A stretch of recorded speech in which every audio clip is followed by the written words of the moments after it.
morning. Once again, we'll start our first session, NR Technology Standard. NR Technology Standard is basically a new radio standard because this technology name for 5G communication is is basically symbolized as, or you can say it basically called as new radio technology, because it is a new radio concept which is to be utilized for different applications.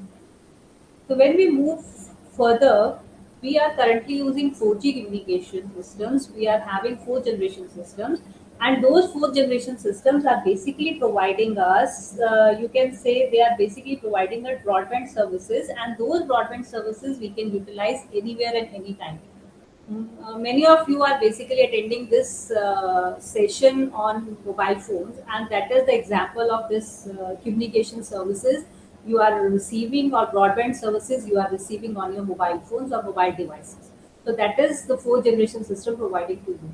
And now, if we want to move forward for another applications, we want to move forward for big data traffic, which should be on high speed networks, and user should have some another experience, quality of service experience. For that, you need to have new generation mobile communication system, and that is why the term 5G arises. Now, if we talk about 5G, 5G is basically a new mobile technology. In common language, we can say that it is a new mobile technology which is designed to improve current mobile networks. But when you go through this particular topic, you will get the information how this 5G communication is formalized as a standard, how it is going to implement it as a standard, and how people are going to use this as a new mobile technology or communication or technology. So when we talk about any of the, you can say, modification or evolution in any of the generation, we need to find out some factors which are which are the driving force behind that for improved mobile networks or wireless networks. So the first factor which is forcing us to move so that we can move towards 5G communication is the mobile phone's exponential growth. If you see by this diagram, you can see that it is basically a survey of Cisco and Ericsson mobility report. According to that survey, we would have approximately, after at the end of 2021, we would have approximately 50 exabyte of data, and this 50 exabyte of data will be basically means per month we are generating this much of data, we are going to generate this much of data, and by the exponential growth of these mobile phones and these data applications, we will have further increase in these for that we should have the number of devices which are utilizing these data. One is the smartphone, then mobile pieces, tablets, and the routers, and finally for voice communication. So if you see, maximum of the data will be generated by mobile phones, and those are called smartphones basically. So you can say by the year 2022, we'll have mobile data traffic will be generated. 90% of that traffic will be generated from mobile phones or smartphones. So this is the first factor, that we are moving towards a technology. We need a technology which can cater these requirements, that so much data will be generated, and how much data will be generated is from which device. So first factor is your mobile devices. Second factor is the number of internet connected devices, because as we have maximum number of devices are smartphones now, and other than smartphones, or we can say other than these consumer devices, we have some other devices which are basically called industrial devices or commercial devices. So these type of devices are obviously internet connected, and we have maximum number of data to be generated, and these devices which are not smartphones, or the devices which are other than smartphones, are considered to be the consumer devices and industrial devices. So second factor is basically this internet connected devices, and third factor is that our industries are basically now relying on internet connected devices in everyday business operations. So obviously we need more advanced IoT devices, and we need a network which can provide whatever requirement we have, that we need a network which can provide always on connections. We should have low latency services. It means minimum lag time on the command. Bandwidth requirement is there so that we can get a greater capacity, And for greater capacity, we mean that user can access and share the more data and availability of it, having quickly compiling it and computing the data. So it means these are the basic third type of factor which is responsible for evolutions or improvements in the generations. So the requirement is that we need an internet connection that should be basically a mobile broadband technology, because we want to access it anywhere, anytime, and that should meet the requirements of new mobile internet connections. So if we look, will 5G be totally different from previous generation mobile communication technology? So we can say that it is not that it is totally different. It is somewhat similar to previous technologies. We need to compare those technologies while talking about 5G. But this 5G will have something different from obviously previous technologies. So if you see in this table, when 2G was launched, we have a surprise of short message services, and the expectation was that 2G has better voice quality as compared to 1G standard. With this voice quality, we received this SMS service. Then in 3G, we had that wireless access protocol will be there, and people started talking at that time that 3G will be totally different from 2G.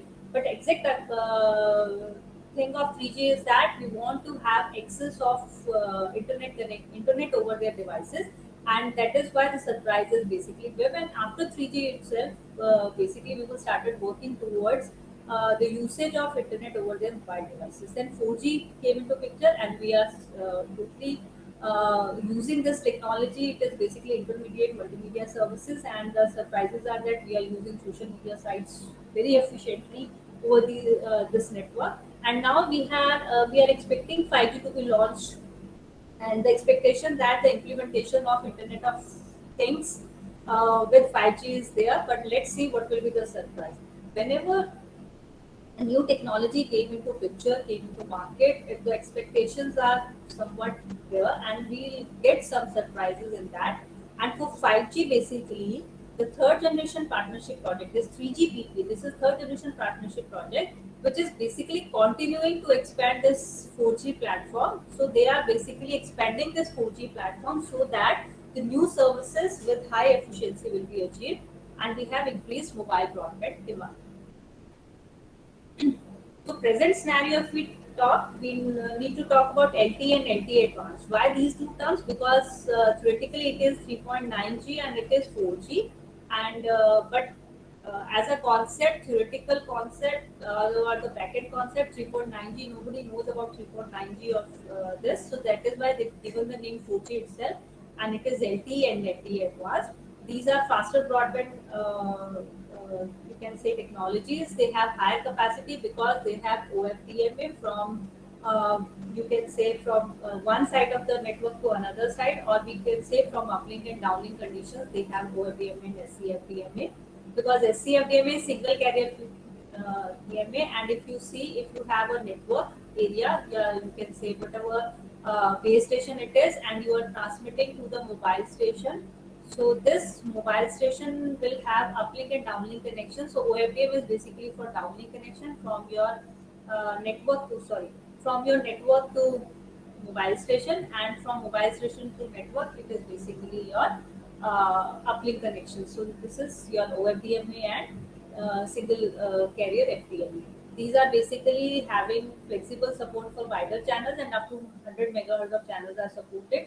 MIMO technology was implemented in 4G, and channel aggregation for high data rate is implemented. Channel aggregation means you have different frequency bands, and those frequency bands are aggregated together, combined together to achieve high data rates. Obviously, these channel aggregations have different combinations, but they are, the basic concept is to combine all the different frequency bands so that we can achieve high data rates. And the peak data rate, theoretically, it is 300 plus Mbps and 75 Mbps for LTE, and 1 Gbps and 500 Mbps for LTE as well. Low latency was the concept behind this, and they have achieved low latency as compared to the previous technologies. And they also have simplified core network, which is considered as all IP network. So we can say that in 2016, people started working or talking about smart farming, implementations of this IoT, and for the application of smart farming basically. Then moving towards Internet of Everything, and finally we want to reach toward fully autonomous vehicles. So by the year 2030, we are expecting that we will have this fully autonomous vehicle implementation commercialized. Then implantable antennas, implantable wearables. The person who are working on antenna design and all, they know about this implantable antennas and implantable wearables, that how the technology can be wearable and it can transfer the data for different application. Not only that we are just putting it. If you know, you have smart watches, so it is also a wearable technology, but the application is totally different. But when we talk about this implantable antennas and implantable wearables, it means you are basically implanting those devices, whether it is antennas or wearables, over the body or in the body or over the body. So they have different scenarios, different applications for them.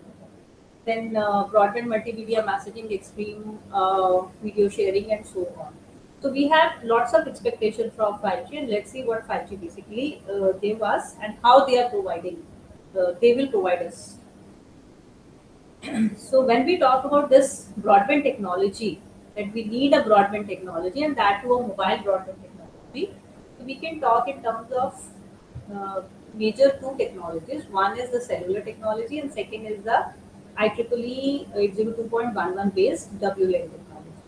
So these two technologies have different uh, evolutions, and one under cellular we have 2G, 3G, 4G, and now we are moving towards 5G. And similarly for IEEE 802.11, we have the major technology which came into advancement. People started looking towards this is Wi-Fi. Wi-Fi is your wireless fidelity, and it has most widely adopted wireless access in the world. And the reason of adoption is that it has integration with more consumer products nowadays, and it is basically adopted as a technology on larger scale also. It is adopted as a technology on smaller scale also. So if you want to have a technology in your room, you can have it with Wi-Fi. If you want to have a technology in companies, large companies, you can have it with Wi-Fi. So it is the major technology, wireless access technology. So these are just an evolution of Wi-Fi technology. Just go through this table. You can see that from 1997 to 2019, the latest technology on the Wi-Fi evolution is 802.11ax. It started with 802.11, moved towards 802.11a, b, g, n, ac, and now it is 802.11ax. Frequency band supported in 1997 was 2.45 gigahertz only. Then in between some other frequency band of 5 gigahertz came to picture. The combination of these bands, and finally in 2019, this 2.4 gigahertz and 5 gigahertz of band is supported, and that band is supported by this particular technology, that 802.11ax is using this 2.4 gigahertz and 5 gigahertz of technology. So the maximum data rate, they started with 2 Mbps, reached up to 7 Gbps of technology, and these are basically theoretical limits, and these theoretical limits can change whenever we implement these technologies in practical.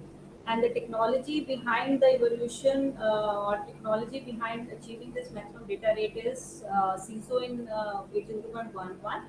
Then MIMO came into picture in 802.11, and then multi-user MIMO came into picture, and finally in 2019, multi-user MIMO with twice support, twice frequency bands will give a maximum data rate of 7 Gbps. So this is about Wi-Fi. Now, if we talk about the standard name of Wi-Fi, that previously, as you know, that Wi-Fi has a name of 802.11, 802.8, N, A, B, G, and so on. So in 2018, Wi-Fi Alliance took the step to make Wi-Fi standards names easier to identify and understand, and that is why they have changed the upcoming standard name to Wi-Fi 6. So it means as we are moving the generation names of 2G, 3G, 4G, 5G, it is easy to understand. It is easy to you can say popularize as a name, that it is 2G standard, it is 3G standard, it is 4G standard, and 5G standard. On similar basis, Wi-Fi Alliance also identify the easier names of these Wi-Fi standards, and that is why they changed the standard name of 802.11ax to Wi-Fi 6. They renamed two previous standard as Wi-Fi 4 and 5. So it means the devices which support 802.11ax technology is called Wi-Fi 6. The devices that support 802.11 AC is called Wi-Fi 5, and the technology which supports 802.11n is called Wi-Fi 4. So we have these three technologies, and these three technologies will have these three standard name at the bottom. The front end name is now Wi-Fi 4, 5, and 6. These are the sample user interface for Wi-Fi 4, 5, and 6.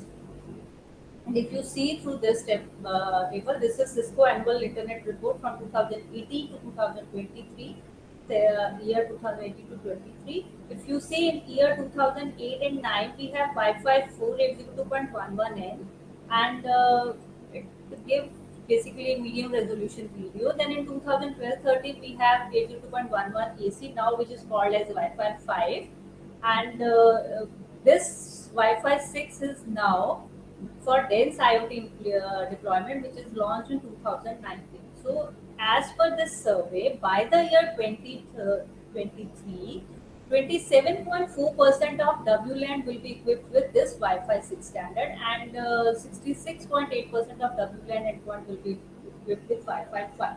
And on the basis of that, it can be said that the future Wi-Fi will obviously enable the virtualization, IoT, speech processing, security, data analytics. These are the areas which can be covered, or which are the areas for research nowadays, that how these future Wi-Fi technologies will also help in achieving these particular areas standardization. So this is all about Wi-Fi. Now the second technology which came into picture is cellular technology. Second broadband technology is cellular technology. So from this particular picture, I just want to show you that in the year 1995, we have first call in India. That is our 2G call, and that mobile phone call was from Telecom Minister Suttam to Jyoti Basu, and this call was on this particular mobile phone, Nokia 2110. We all are aware about this mobile phone, and this is the first call which basically done in India, mobile call basically. Then if you see, we have moved from 2G, because in India directly 2G was launched, so we moved from 2G to 5G nowadays. So in 1995 we are here, and now in 2021 we are expecting 5G to be launched. So in these years, these are the modifications or evolutions in this cellular technology standard. These are now, names are also changed. Backend names or standard names are also changed. Technology behind these standards are also changed. So if we see that these particular standards, they have some groups nowadays which basically standardize or finalize the specification of these standards. So if you see in this particular slide, that 2G was launched in 1995. Up to this, in India we have these two standards, GSM and CDMA. We only name that we have a GSM phone, we have a CDMA phone. But when 3G came into picture, then this GSM CDMA technology now changes to WCDMA technology, and this WCDMA technology is standardized by one group which is called 3GPP. Otherwise, for GSM they have GSM Special Mobile Group. For CDMA they have IS-95 standard given as IS-95, name given as IS-95. So it means different bodies are basically finalizing different standards.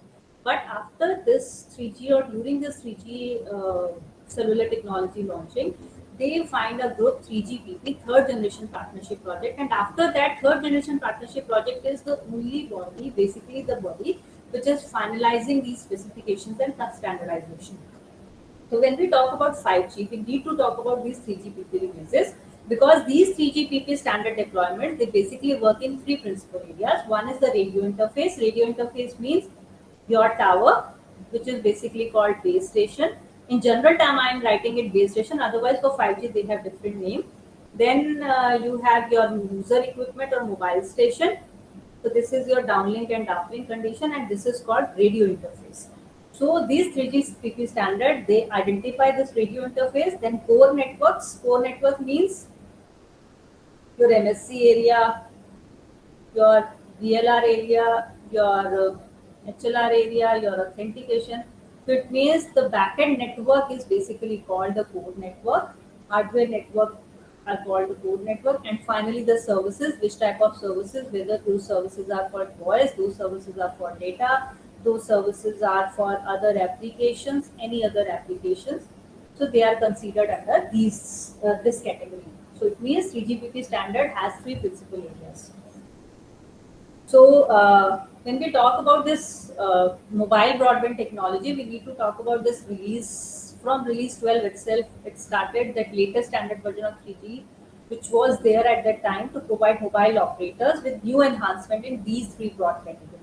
One is your LTE small cell and heterogeneous network, and then LTE multi-band multi antennas. Because up to 3G it is WCDMA, and basic concept is that you are just changing the access technology, and you are access technology means this mobile to base to mobile technology you are changing, and through this you are just increasing the data rate. But after 3G, when we talk about 4G communication, which is basically LTE and LTE advanced, so there are some changes. The changes came into picture through this release 12, and these standards basically bring small cell and heterogeneous network. Heterogeneous network means you have one standard network, whether it is 4G network to 3G network, or you have a standard of 4G network itself with some different frequency bands networks and small cell and large cell networks, and you are communicating with them. Uh, you are trying to communicate, or you are trying to have a network with the both the implementations. This is called heterogeneous network. Then MIMO technology and beamforming came into concept. So if you see these 3GPP release 99 for WCDMA, UMTS is basically WCDMA standard name. Then in 2002, it is release 5, in which they have increased the data packets. 2005 itself, they have increased the uplink data packet. Then with higher modulation MIMO technology in 2008, and long-term evolution in 2009, LTE advanced with carrier aggregation in 2011, and so on. So if you see, when we talk about 5G, so this is the particular phase when this is the particular phase when they started talking about 5G communication standard. In 2017, the LTE Advanced Pro additional features, they are basically studying the item for 5G new radio, and 2018 they are studying the item for 5G core networks, 4G 5G interface interworking, and this is considered as a phase 1 of 5G. Similarly, in 2019, phase 2 of 5G is there, and they have discussed these technologies, they have standardized these technologies, and manufacturers, the mobile phone manufacturers, the core network manufacturers, they started working towards the implementations of those technology after finalization of these phases. And finally, in 2021, we were expecting future LTE and 5G advancements. So when we talk about this broadband transformation, it means we have 5G standardization and deployment, which will change the current standard. And this is the modified change. We'll get these PPTs in Google Classroom, so you'll get the information related to these data. You must have known this. This is 2G standard, then 2.5G where GPRS is there, then 3G, then 3.5G, this LTE network, and finally we are now towards 5G network. So it means all the technologies, they are basically converging towards 5G nowadays. Instead of different technology standards, we will have now a single standard which is given the name 5G. So for the implementations of these technologies, it means the transformations is needed, and those transformations are on the basis of some elements, some basic standard technologies which need to be evolved also with upcoming or for future technologies. So one of the mobile broadband transformational element is your spectrum. Spectrum means your frequency bands, how you are going to access those frequency bands. For 5G communication or for future networks, they expected to have 10 times as much spectrum with better radio technology, and that is why they have identified new radio standard, which is called NR radio standard, NR standard. Then integration of licensed and unlicensed spectrum. This is another element which will help in this transformation of mobile broadband technology. Then small cells for mass deployment, because whenever you have a high frequency, obviously those very high frequencies standard should have smaller coverage areas and they need small cell deployment. The small cell deployment was also available in 4G communication, but with 5G, with much higher frequencies to be utilized or for millimeter wave frequencies to be utilized, they need small cell deployments and they should have the integration of these small cell with larger cell deployments also. Then equal support for things and people. It means we are basically moving towards Internet of Everything nowadays. So that your people and things should have both the equal support or priorities. And then another network architecture basis are network function virtualization, then mobile edge computing, network slicing, cloud computing. These are some technologies, terminologies or elements which can be utilized to have you can say transformations from one standard to another standard, and that too basically for 5G. Then if you talk 5G, that it is considered as a beyond 4G standard or totally a 5G standard, which will have higher capacity, higher density support device to device and machine machine communication. The standard bodies which are working behind this 5G group is called ITU.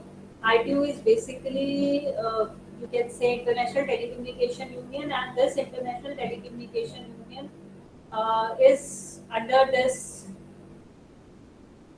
Uh, it is a body which basically standardize all the informations or standards or frequency bands basically. So it is International Telecommunication Union, then 5G PPP, which is European Union 5G Infrastructure Public-Private Partnership, then METIS 2, which is Mobile and Wireless Communication Enablers for 2020 Information Society, then Next Generation Mobile Networks, and finally 5G America, which is actively involved in developing the vision and requirement of 5G. And the project name is IMT 2020, under which this 5G standards and future standards are going to be worked. So as discussed, 5G phase 1 was there, 5G phase 2, and now 6G and beyond phase is there. So by the year 2020, because the launching year of 5G was 2020, but due to this pandemic, it got delayed. So the standard as per 3GPP reference, they have identified that by the year 2020, 5G phase 1 will start evolving, and up to 2025, 5G phase 1 will be completed and 5G phase 2 will be started. This 5G phase 1 spectrum was allocated in World Radio Congress 2015, and then in phase 2 they have identified WRC 2019, which are above major changes in above 60 frequency. So this is the new radio roadmap of 3GPP, that this 5G new radio technology, 5G radio access technology phase 1 and 5G new radio access technology phase 2. So these are 3GPP releases. Under 3GPP release 15, this 5G new radio access technology phase 1 has been implemented, and under release 16, this phase 2 has started evolving, and then release 17, 18 and beyond are here. So if you want to look for detailed specifications of these releases, you can just go to 3GPP website and you just see the release 15, 16, 17 and so on. So after this, we'll just move towards the exact technical term of 5G communication, that what is exactly new radio technology is all about, what is the concept behind this new radio technology. Up till now, I have just, I want to inform you that what is NR actually, how we are moving towards NR and why this NR is required, what are the expectations from this 5G new radio technology. So if we talk about this new radio term, this new radio term is basically that they are aiming to have a wireless broadband experience to the user. This wireless broadband experience to the user should be as like wireline, but the cost should be low. So it means they want to have a quality of service to the user. They want to give quality of service to the user. That user should have very good experience, but it should on lower cost per bit. Now 3GPP 5G new radio standard, they are set to publish with 3GPP release 15, and obviously as we have seen in the roadmap, they are evolving time to time with new standards. Some of the releases modified some changes, propose some changes or add some additional elements to the already developed standards. Now this new radio is basically called the air interface, which will support the next generation communication connectivity. So this is download, this is your tower, which is called G Node 3, and this is your user equipment, and finally you are communicating with each other. So this tower is basically 5G supported. If it is 5G supported, your 5G supported mobile phone will communicate, and this downlink and uplink is called air interface. So the name of this particular air interface is called New Radio. As in 3GPP release 15, this 5G new radio frequencies are designed as two phases of frequencies. One is frequency range designation as FR1, that second is frequency range designation as FR2. This frequency range 1 and frequency range 2 has specified frequency ranges. For example, this FR1 has 250 MHz to 6000 MHz, FR2 has 250 MHz to 52,600 MHz. So we have two different types of frequency standards, FR1 and FR2, in release 15. Under these release 15s, this new radio band has some classifications also, because previous frequency bands or previous technologies also has this FPD support or TBD support. But in 5G communication, which is called new radio standard, this new radio standard has classified these bands into three categories. One is called the frequency division duplex, second is called the time division duplex, and third is called the supplementary band. And those supplementary bands are further subdivided as downlink and uplink supplementary band. So it means this FPD, TDD, and supplementary, these are three categories of bands under NR band classification. One major change is this. Another change is that this NR has introduced a new notation for bands. For example, when we discuss about LTE or 4G communication, we talk about as a band 20, B20 is called band 20, B1 is called band 1. But in 5G, we defined it as or give a notation as N20. So N20 means band 20 of 5G communication. So this is the classification of 5G new radio bands. Then, if you see in the release 15 December 2018, which is from 450 to 6000 megahertz, we have these bands N1, N2, N3. These are the name 2100, 1900, 1800, 850. This is the downlink frequencies, lower side, higher side. This is the bandwidth 2110 minus 2170. It is 60 megahertz of bandwidth. Then in uplink also we have 60 megahertz of bandwidth, and duplex spacing. What is this duplex spacing? Duplex spacing is between the lower side of your downlink band and the lower side of your uplink band, or higher side of downlink band and higher side of uplink band. The difference between these two bands is called duplex spacing. So it is 190 megahertz of duplex spacing in N1, and it is under 3GPP release 15.0. Similarly, if you see, we have a frequency band of N65.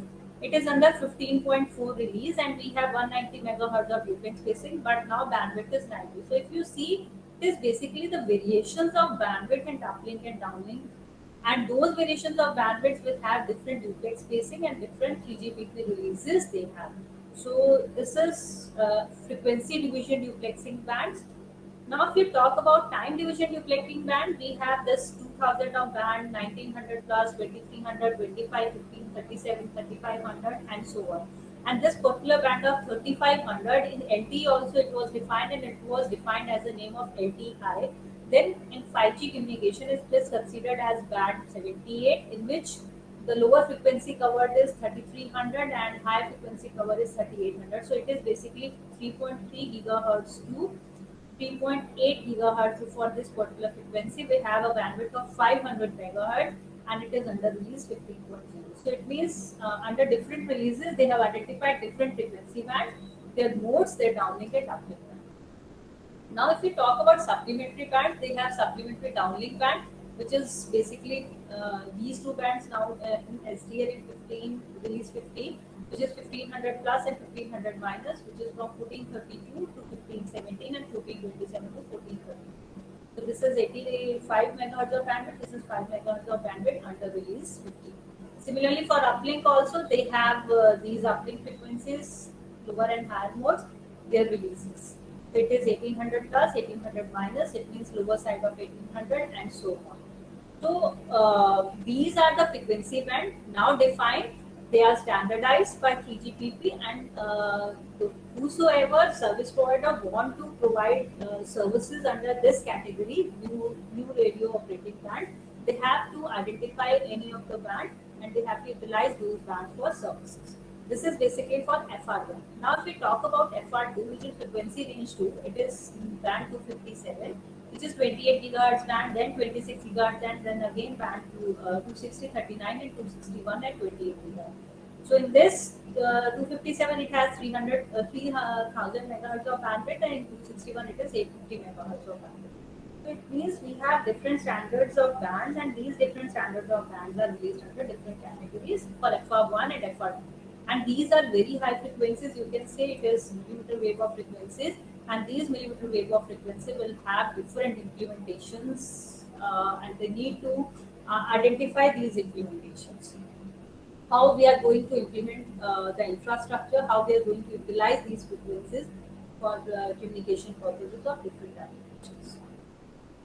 So whenever we talk about these new radio technology or new radio standards, we need to talk about new radio numerology, because when you want to communicate between a mobile station and, you can say, base station, whenever you want to communicate, you need to communicate through this new radio technology.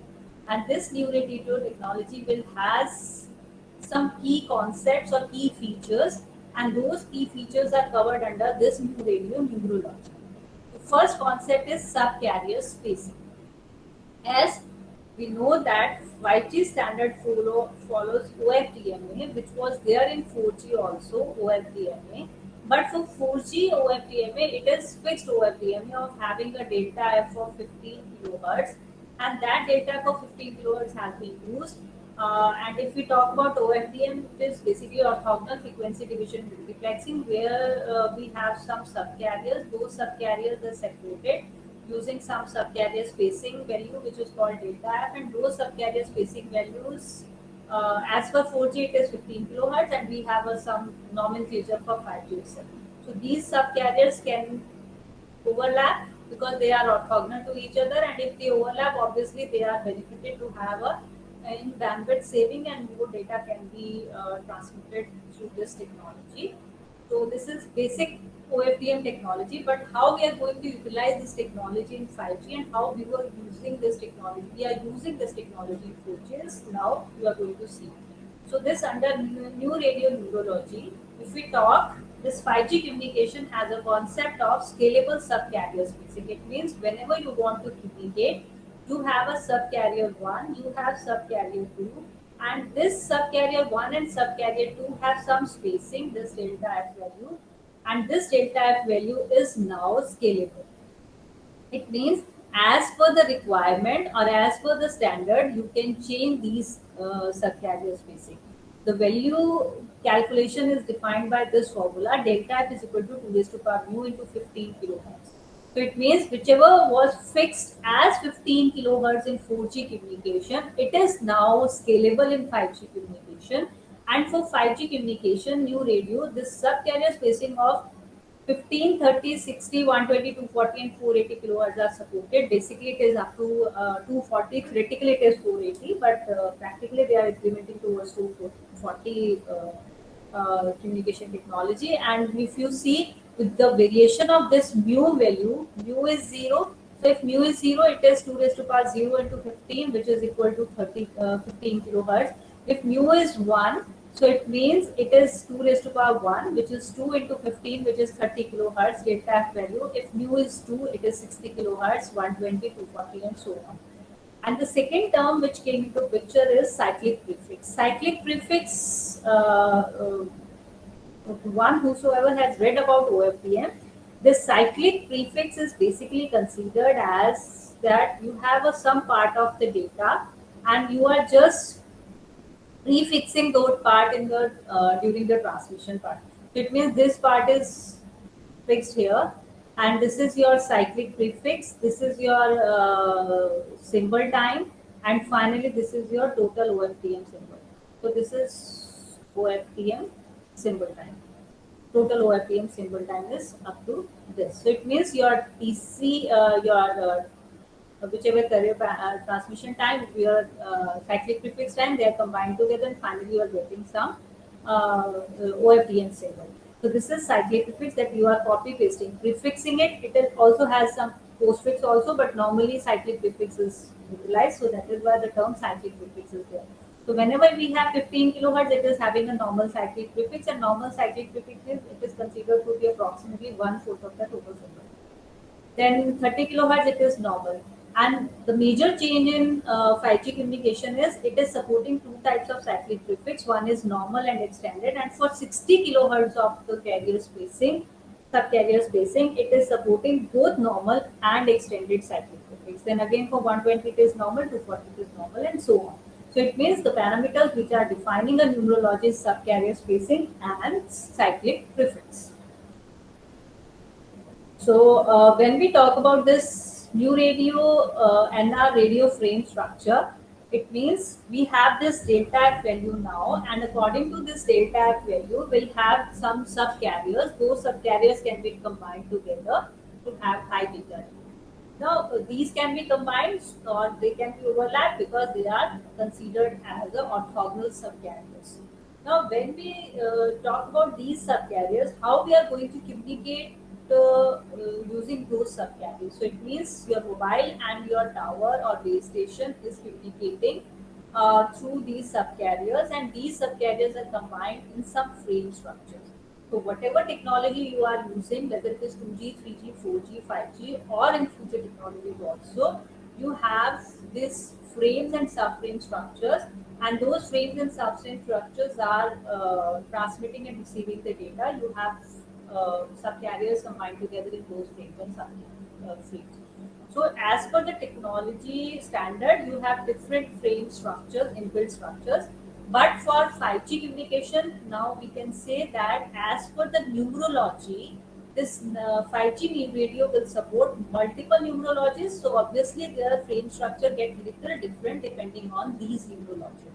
But the major common thing is that regardless of the numerology, the duration of one radio frame and subframe will remain limited. That is, your one subframe, new radio subframe is of 1 millisecond, and one new radio frame is of 10 millisecond. It means one frame, which is considered suppose as frame 0, is of 10 millisecond, frame 1 is of 10 millisecond, frame 2, 3, 4, and so on is of 10 millisecond. And your base station and mobile station, they are communicating to these frames. These frames will have subframes. Each subframe will is of 1 millisecond duration. So obviously 10 millisecond frame will have 10 subframes. So we can say as per the numerology, the structure in internal structure of the frame and subframe differs, but the duration of one frame and subframe will remain constant. So, as the numerology is changing, your subcarrier spacing is changing, and if subcarrier spacing is changes, it means the number of symbols in a slot is also changing. So, when we have a numerology of u is equal to 0, we have a subcarrier spacing of 15 kilohertz. It means that your slot 0 is of 1 millisecond, which is considered as one subframe. This one subframe will have 14 symbols. So one slot will have 0, 1, 2, 3 up to 13 symbols. This is of one slot for delta F is equal to 15 kilohertz. When your mu is equal to 1, your delta F value is 30 kilohertz. Now in 1 millisecond, you will have two slots, and each slot will have 14 symbols. So total number of symbols in that particular slot will be 28. So this is for delta F value 30 kilohertz. So as delta F value increases from 15 to 30 kilohertz, your number of slots increases and your number of symbols in a total subframe is increased, has been increased. Similarly, for mu is equal to 2, it is now 0 to 3, which is 4 slots, and it is having 56 symbols. For mu is equal to 3, it is now 8 slots, 112 symbols. For mu is equal to 4, it is 16 slots and 254 symbols. So as we know that the subcarrier spacing, delta F value is increasing, your time duration is basically decreasing, which is why, because delta F is equal to 1 by T. Fundamental relation between OFDM symbol and subcarrier spacing is this, and whenever you have a lower subcarrier spacing, it means you have your symbol duration is larger, and whenever you have larger subcarrier spacing, your symbol duration is small. So that is why due to change in this delta value, we have change in this number of slots in subframe or number of symbols in subframe. and one slot will have 14 signals. So similarly, as I already discussed, that it support both normal and extended CP. Normal CP, we have number of symbols per slot 14, but when we have extended CP, it means number of symbols per slot is 12. So for delta F value of 60 kilohertz, obviously we have both these standard support, that normal CP and extended CP. And as per the standard which we are using, we can apply it for different applications. For example, this normal CP means the guard time period to prevent ISI is kept proportional to symbol duration T, which is approximately 7%. So the main reason of using cyclic prefix, that you are copying the part of this into this particular thing, is basically that you are preventing intersymbol interference, and whatever intersymbol interference will be there, it will be only the part of the data already transmitted will get uh, interfered, and there will not be a loss of data. And with the use of this normal and extended CP, they have identified different application standards. For example, if you have delta value low, it means you have larger cyclic prefix, as shown in this. That if you are shown in previous slide, if delta value is low, your T is high, and if T is high, it means your larger CP has a larger value, and if it has a larger value, it means it can cope with larger delay spread. And if this is the type that it can basically cope with this larger delay spread, it can be used for multimedia broadband services. But when we have larger SCS, it means when you have delta F value high, then obviously your T will be low. And if you have low T, it means you have small CP. And if you have small CP, you can only cope only with the small delay spread, so that can be used for millimeter wave technology. So due to these cyclic prefix durations, you can have different types of application standards. So if we want to summarize this total numerology, we can summarize that whenever you have mu is equal to 0, your delta F value will be 15. The number of symbols in a slot 14, you have one slot per subframe, and you have number of slots per subframe is basically 10. When it is 30, now you have 500 microsecond for one slot, which is 14 symbols in 500 microsecond. Then you have two symbols, obviously it is 1 millisecond. So two slots into 500, it is 1 millisecond. So it means you have total 20 number of slots per frame. When it is 60, it is 14 and 12, which is 250 microseconds. It has to be 1 millisecond, so it will have 4 slots, and finally 40 number of slots. Similarly, it is 80, 160, 320. So this slot length can be defined by this formula, that 1 millisecond divided by 2 raised to power u will find out the slot length. So up till now, we have the new radio technology standard, that how OFDM is going to implement utilizing this new radio standard with a value of delta F, and with this delta F value variation, we have variation in the number of slots, we have variation in number of symbols, and that is why we have different normal cyclic prefix and extended cyclic prefix. Now, if we talk about to implement this particular concept in OFDM, so we need to discuss about this resource element. Whatever we talk, that basically OFDM is a concept that we have different standards, we have different subcarriers, and those subcarriers are basically combined together, and they are transmitting the data and receiving the data. But behind those subcarriers, there are some terms considered as resource element, resource grid, resource basically you can say subcarriers, and so on. So when we talk about this, we need to talk about resource element. Resource element is always defined by this term, that it is KL P by mu, P and mu. So K is basically the index in frequency domain. It means new radio standard, or in 4G also, UFDM is either defined in terms of frequency domain, or it is defined in terms of time domain.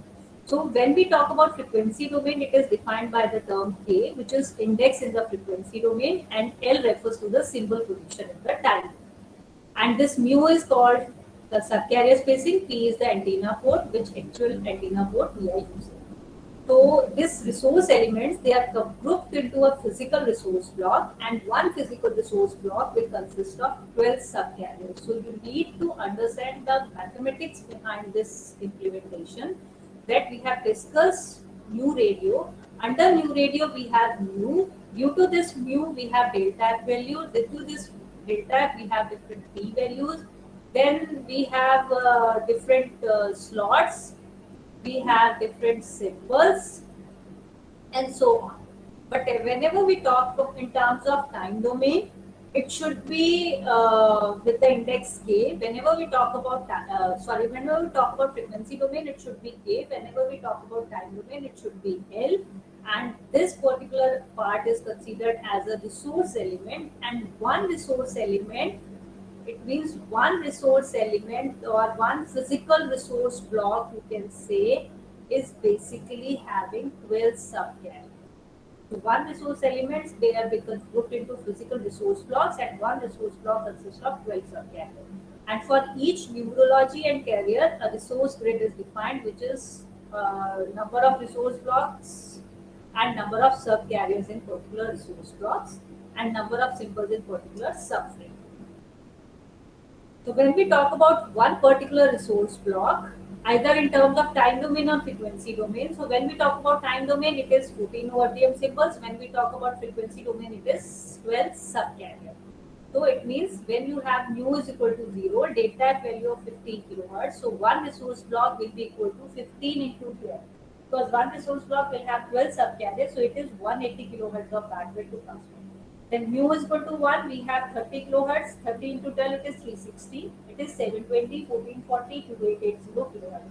So on the basis of these delta F values, you have different bandwidths also, and those bandwidth will be utilized for transmission and reception. So this is resource grid. We need to talk about resource element. We need to talk about this resource block, and finally we need to talk about resource grid. From resource element, we have resource block. From resource block, we are moving towards resource grid. So if you see, it is one subframe. Time duration of this subframe is 1 millisecond. This one subframe is divided into parts, and those parts are basically considered as resource grid. So when we talk about this time domain, it is starting from L is equal to 0, 0th symbol position, to L is equal to 14 into 2 raised to power mu minus 1. So it is up to L is equal to 14 into 2 raised to power mu minus 1. When we talk about frequency, it is from K0, kth block, to this particular element, which is maximum value of resource block into maximum value of subcarriers in resource block minus 1. And these are resource blocks. So these are 12 resource blocks which are combined together. If you see, it is 1, 2, 3, 4, 5, 6, 7, 8, 9, 10, 11 and 12. So we have 12 resource elements in a particular resource block. So this particular block, whatever block, these are called resource element. They have particular kth and lth value, and combination of these resource element is considered as one resource block, and combination of these resource block are considered as resource grid, and this one subframe is divided into this resource grid. So you can imagine this is only one subframe. Now you have delta F value 15, you have one subframe of 1 millisecond. When you have delta F value of 30, you have one subframe, and those subframe will have two slots, and one slot will have 14 symbol, another slot will have 14 symbol, and so on. So you can imagine how much resource elements are there and how you are combining those resource elements to give to the user for transmission and reception part, whether from BTS to MS or MS to BTS. So it means the number of resource blocks you can calculate through this. It is basically the mathematics behind this technology which is helping us to have new, you can say, data rates or high-speed networks we can implement. The total number of resource block is equal to total channel bandwidth minus twice of the guard band and divided by the bandwidth of the resource block band. So this is the implementation. They have shown just the you can say pictorial representation of this channel bandwidth and guard band and all. That when we have, suppose mu is equal to 1, delta value is 30 kilohertz, and suppose we have a channel bandwidth of 100 megahertz and minimum guard band is 845 kilohertz, then how many resource blocks will be there? So when we utilize this data to calculate number of resource blocks, you can utilize the previous formula of this channel bandwidth minus twice of guard band divided by the resource block bandwidth. And using this, you can get the maximum number of resource block. For this example, it is 273 73 resource blocks will be there. Now, if you see in this pictorial representation, you will see that it is the total channel bandwidth. This total channel bandwidth have resource blocks. These are the resource blocks. So under these resource blocks, this is transmission bandwidth, which are considered as the active resource blocks. And finally, we have this guard band. So this 845 kilohertz is the guard band, and this 100 megahertz of bandwidth is divided into resource blocks, and it is basically supporting 273 resource blocks. And under 273, how much resource blocks we are utilizing for transmission. So till now, we have implemented the key concepts of new radio standard technology. And now, how we are going to implement, or what are the applications we are expecting to be covered through these standards. So one, whenever people started working towards 5G communications, they need to work towards the implementation of the infrastructure, how they are going to implement the infrastructure.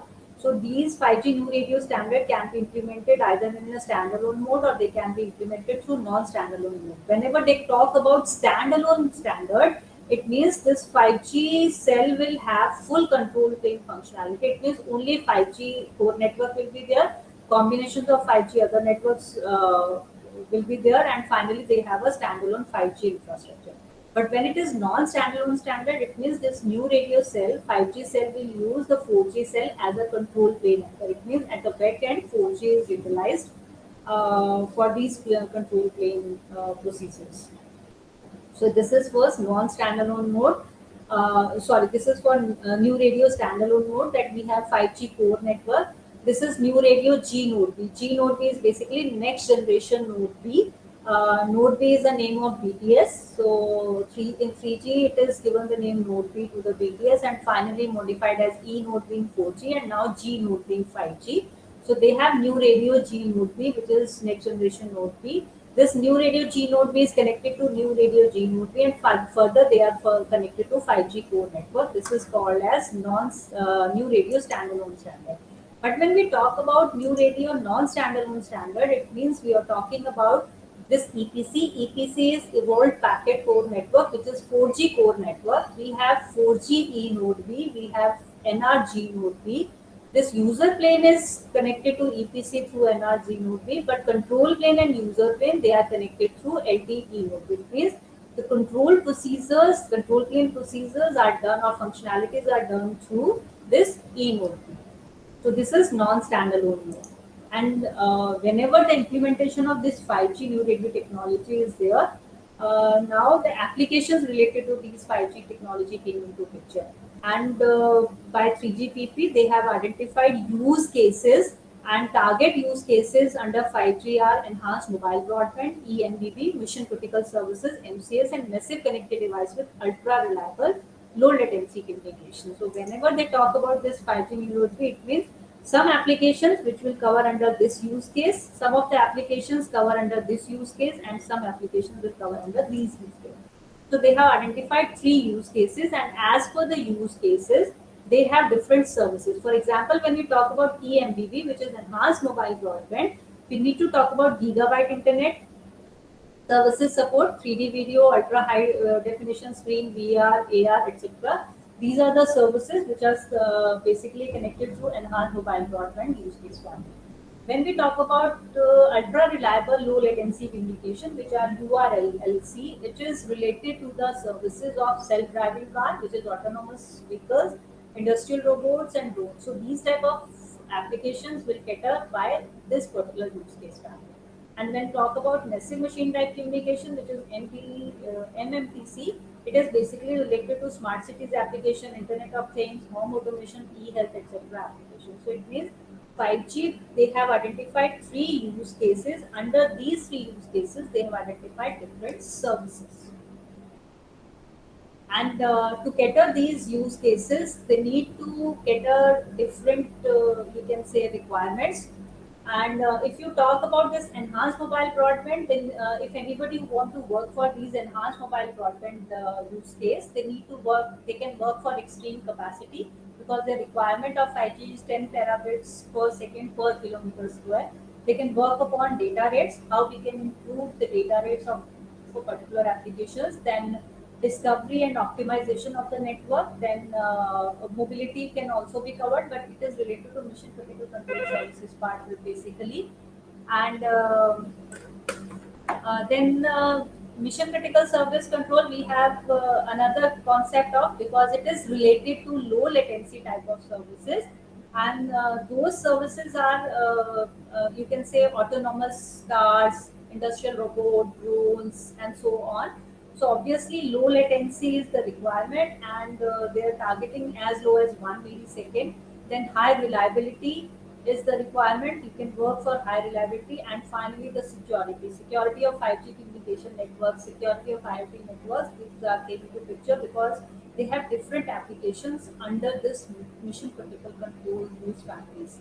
Then if we talk about Internet of Things connectivity, which is machine type communication, so need to discuss about ultra high density, because the target is that you have so many nodes and the density of the node is very high, and those nodes density should have low complexity, obviously low energy concept, because obviously when we have so much applications to run on internet and we are utilizing the network, the energy consumption came into picture. Because, yeah, any query?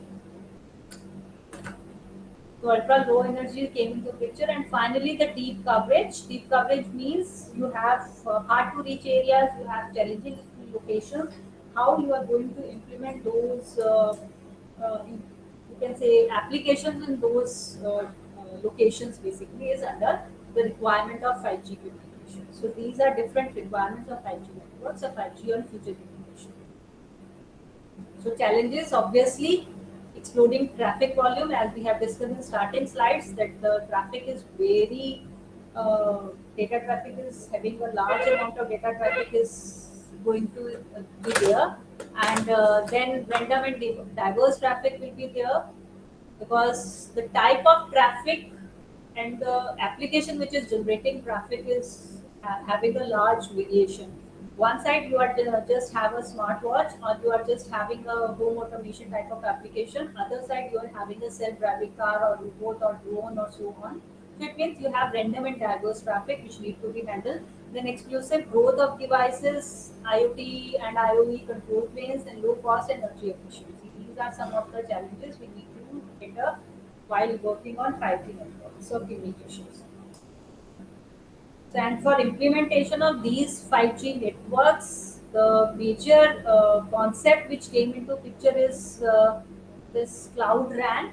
If you have listened about this term CRAN, CRAN is basically cloud RAN. If you see in this picture, in 2G, 3G, 4G implementations, they have basically fixed network, they have fixed baseband unit, they have fixed radio remote heads, and those radio remote heads are now then connected to edge router and port networks. But these baseband units and remote radio heads, they are basically utilized to process and digitize RF signals, and finally transmitting that particular signal to the antenna and so on. So up till now in traditional radio access networks, each cell site, if you have one cell site, if you have this one cell site, each cell site will have some radio access network, RAN, and those radio access networks will have different, it means powers and routing functionality. But when we want to implement 5G, obviously densification is major concern, because we need to have small cells. And when we need to have small cells, we have more number of base stations. If we have more number of base stations, it is basically a dense network. But with this traditional radio access network approach, it is not possible to have this type of dense network implementation. That is why, to reduce the capital expenditure and operating expenses, they need to identify some solution, and the solution they have identified is cloud RAN. This CRAN. CRAN is basically that you are deconstructing some base stations at low cost, and they are improving the performance and scalability. How? If you see, you have now cloud. Previously, you have base station, and all the functionalities are related to this are with base stations. But now, with traditional base station, we have this concept, but now we have Cloud RAN, and Cloud RAN will have this radio remote heads, and these radio remotes will have all the functionalities and only these are connected to your base stations. It means your BBUs and your radio remote heads are now separated, and in CRAN they have different implementations of all these radio elements in this. So obviously this concept of centralized RAN or cloud radio access network, CRAN. So obviously, it will decrease the radio resource and deployment cost.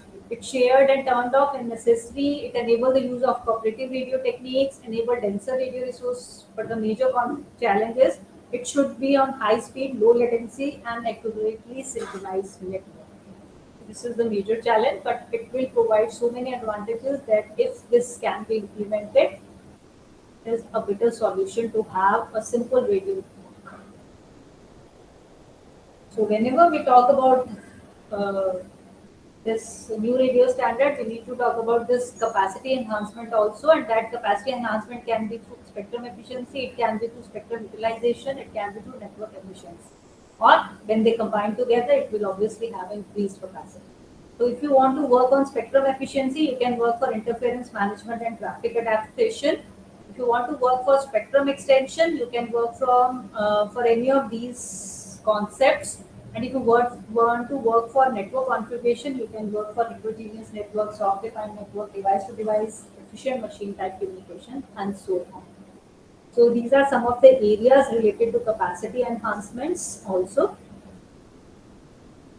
And if we need to work on high frequency bands, obviously we need to look for millimeter waves, because above you can say 10 and 11 gigahertz, they are now talking about this millimeter waves, because up to 28 gigahertz they have centimeter, sorry, about this 26 gigahertz they have centimeter wave, and then about 28 and so they are considered as a millimeter wave. So they have different frequency band as identified in 3GPP release 15, 28 gigahertz of band, 39 gigahertz of band, 30, again 30, 28 gigahertz of band, and so on. So they have identified some of the bands. E band is also there. They have 10 gigahertz of total bandwidth, and so on. It means millimeter wave is also going to be the part of 5G communication. People started working towards the implementation of 5G communication for different applications. But this 5G millimeter wave technology will have altogether have different requirements, whether in terms of antenna designs, in terms of communication networks, in terms of implementations, in terms of channels. They have different requirements. So it means this millimeter wave technology will have different propagation models. They have antennas, smaller antennas are there, shared and unshared license spectrum will be there, and so on. So implementation of this millimeter wave technology will have another area to identify. And for this 5G communication, they have directional adaptive antenna arrays, and Samsung and some other companies started working towards the implementation. And there are so many 5G mobile phones nowadays in the market, whether it is for BTS or for your devices. Then Massive MIMO, this is totally a concept of communication technology, multiple input, multiple output capacity, and data rate enhancement or capacity enhancement technology. And one of the you can say university under this Japanese national project, Tokyo Institute of Technology, under the Japanese national project, they have tested this, done this experiment on massive MIMO, because they have used the signal bandwidth of 400 megahertz and sub-carrier spacing of 195 kilohertz, and they have achieved this 35.3 Gbps with 64 QM and 3 bar 4 volts coding scheme. And during this, they have chosen the antenna height, antenna spacing, and they have fixed some path. And after implementing this 12 element array with huge polarization on the transmitter side and receiver side, they have identified and achieved this type of integration. So these are the technologies people started working experimentally. They are doing this, and finally, obviously, on this experimentation, they are going to implement it on the physical concept. Then integration of low frequencies and high frequencies. This is a major concern, because in one cell we can have sub 60 hertz of frequency, and in other cell we will have high frequencies antennas. So obviously the implementations of this technology need, uh, you can say, it is a major concern or area of research in 5G and future networks. Then one major element we have discussed in starting slides is network function virtualization. So network function virtualization is basically nowadays, if you see, we have 3G tower or 4G base station. So this 4G base station, all the infrastructure of 4G communication will be from one manufacturer or one proprietary hardware elements will be there. But when we talk about this uh, in 5G communication, as cost is one of the major factor and time to market is another factor. So this network and telecom operators, they are basically looking for some solution so that this new specialized hardware devices, which are basically increasing the cost and power consumption and the complexity, should be uh, problem from these type of parts should be reduced, and the solution for these problems is network function virtualization. So under this network function virtualization, what they have done, they have some hardware accelerator libraries. They have identified some network function virtualization controllers and software defined network controllers. So they have third party hardwares, and these third party hardwares are now interfacing with some network function virtualization interfacing. It means they are basically opening the concept of utilizing third-party hardwares and softwares or libraries using this network function controller. So this software defined is basically for uh, targeting the programmability of control plane, and this network function controller is basically targeting the coexistence of this programmability of the data plane. So while using this, obviously they will reduce the equipment cost, they will reduce the time to market. It is highly flexible, but the major concern challenge is that it should have appropriate level of resilience to hardware and software failures. Suppose hardware or software failed at some point, it should have some backup. And integrating these virtual appliances from different vendors obviously will be difficult, and it will only scale if all the functions can be automated. 3GPP specifications have identified the standards for network function virtualization also. So they have identified these modifications in technology elements, and they are looking for the applications of these technology elements. So this is one of the major solution. And for implementing this virtualization, another application which we can achieve as a transformational element is the network slicing. So what is basically network slicing? Network slicing, as you can see in this diagram, we have one radio access network. It means you have your tower, your core network, and you are connected to some external network. It means your internet connectivity to some other networks, and you have different applications. Suppose one of the devices smartphone, one of your 5G devices autonomous card, another device is your sensor, another device is your medical equipment, some medical equipment. So as per the requirement of these devices, they have identified some access network slices. So it means radio access will provide a slice for these applications. Those slices are connected to core network slices, which are basically virtualized core network functions, and they will support these each slides basically. So this particular part of network slicing is that we have specific quality of service characteristics related to our device access, and those devices specified quality of service characteristics can be achieved because we have radio access network slices, we have core network slices, and finally these core network slices are connected to external networks. So this is network slicing, and finally, if you see with the use of these 5G communication, IoT and 4G can be fully implemented with different types of applications, and whether we are implementing it through core 5G communication frequencies or we are implementing it through Wi-Fi, which is Wi-Fi 5 or 6. Ultimately, the user will get the experience of uh, new quality of services applications, and through new quality of service applications they are going to have new data speeds, new frequency band, and so on. So this is about 5G communication, new radio standard basically. I tried to implement the topics directly related to 5G new radio standard. There are some other topics which can be discussed in detail in future, you can say, uh, parts of your presentations in this course. So if anybody has any query, they can ask.